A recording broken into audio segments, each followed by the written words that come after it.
Yoshua का ग्रंथ अध्याय 20। शरण नगर। प्रभु ने योशुआ से ये कहा, इज़राइली लोगों से कहो कि वे अपने लिए उन शरण नगरों का निर्धारण करें जिनके विषय में मैंने मूसा द्वारा तुम लोगों से कहा था। वहां उस व्यक्ति को रक्त के प्रतिशोधी से शरण मिलेगी जिसने अनजाने संयोग से किसी की हत्या की है।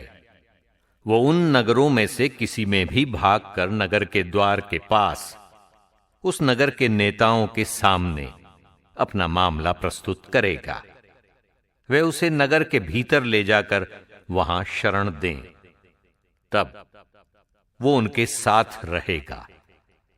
यदि रक्त का प्रतिशोधी उसका पीछा करे तो वे उस व्यक्ति को उसके हवाले नहीं करें जिस पर हत्या का अभियोग लगाया गया है, क्योंकि उसने बैर से नहीं बल्कि संयोग से अपने पड़ोसी का वध किया। वो उस नगर में तब तक रह सकता है जब तक समुदाय के न्यायालय में उस पर मुकदमा न चलाया गया हो और तत्कालीन प्रधान याजक की मृत्यु न हुई हो।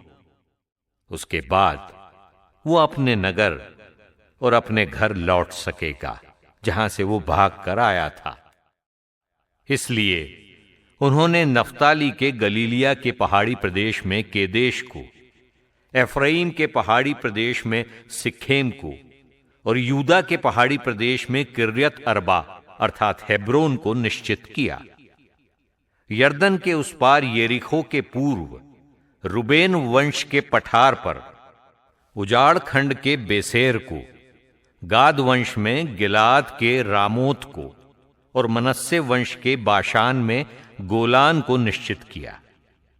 ये वे निर्धारित नगर थे जहां हर एक इज़राइली या उनके बीच रहने वाला परदेशी जिसने संयोग से किसी का वध किया था शरण ले सकता था और समुदाय के न्यायालय में उपस्थित होने तक रक्त के प्रतिशोधी द्वारा नहीं मारा जा सकता था। योशुआ अध्याय 20 की व्याख्या। सारांश। ईश्वर के निर्देश पर योशुआ ने 6 शरण नगरों की स्थापना की। ये नगर उन लोगों के लिए थे जो अनजाने में हत्या कर देते थे और न्याय से बचने के लिए शरण चाहते थे। विस्तृत व्याख्या। शरण नगरों का उद्देश्य। ये नगर न्याय और दया का संतुलन बनाए रखने के लिए थे। ये ईश्वर की न्यायप्रियता और करुणा का प्रतीक है। 6 शरण नगर। ये नगर विभिन्न क्षेत्रों में स्थापित किए गए ताकि हर किसी को आसानी से शरण मिल सके।